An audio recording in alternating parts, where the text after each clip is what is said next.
I was born to alcoholic parents that was physically, emotionally abusive, and my childhood was very traumatic. We would get beat if they didn't drink. We would get beat if they did drink. You know, I'm going to do what I'm going to do anyway. And I started like hooking school in elementary school. Started acting out. You know, started sniffing glue when I was about 10 years old. What we would do is, people back in the 60s, you could redeem like milk bottles and soda bottles for a cash refund.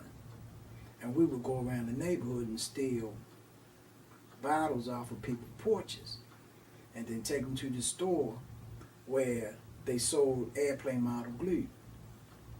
And because you couldn't sell it to juveniles back then, the guy that owned the store would give us credit to buy the glue.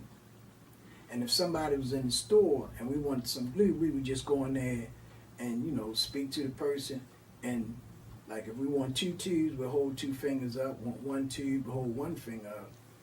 And he understood. And the part about it is that's where my behavior started coming together as far as drugs.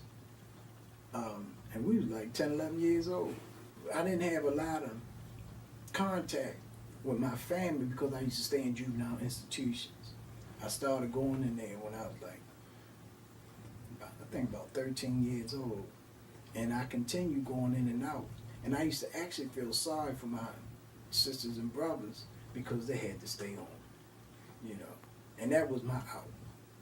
See, I go down, if I went down training school or Boys Village somewhere, I knew I was guaranteed a nice hot shower, clean sheets, you know, a good meal every night. When me and my friend used to do armed robberies, I would go in the place by myself because he came from a good family. And I thought he had more to live for than me. You know, and I got this. I said, what the hell, I'm gonna die anyway. And we used to make a pact that we weren't going back to prison. No matter what, we're gonna hold court in the street. See, but we always did that when we was high. And one day he went off without me and got killed. And right after that, I went off without, well, he couldn't have been with me, and I got shot up. But it dawned on me, I don't want to die. My ex-wife and her boyfriend used to come down there where I used to hang out at on Milton and Preston and ridicule me.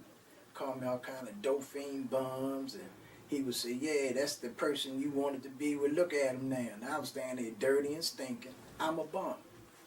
And that was my aha moment. I said, because won't no person ever see me do bad again a day in my life. And that was in January 1999. And from that day on to the day, I have not had no drinks, no drugs, and all I wanted to do was have a peace of mind and some kind of a job. I went to the Salvation Army because I was homeless, you know, and my goal was, I'm not coming out until I get my own place with my name on the lease. And that little simple idea evolved into what I'm doing today. And what I'm doing today is, I'm the executive director of 2 mental health facilities for the homeless mentally ill population, and also a substance use disorder program. And it's just unbelievable. So, it's unbelievable. And that determination that I had when I was using, I just turn it over to the day. You know, I refuse to, if there's something I want and if it's something reasonably obtainable, then I'm not going to give up. You know, motivation. What motivated me to get up out that bed every morning that I could now, to go out and hustle, which is a job for the street person, just like getting up, coming to work today is a job for a regular person. And if you really want to change, you have to make that change. You know, all the psychiatry, all the therapy, all the medication, all the addiction counseling. It's good information.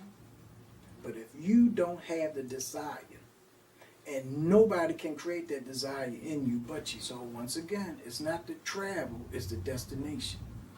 And I'm totally grateful.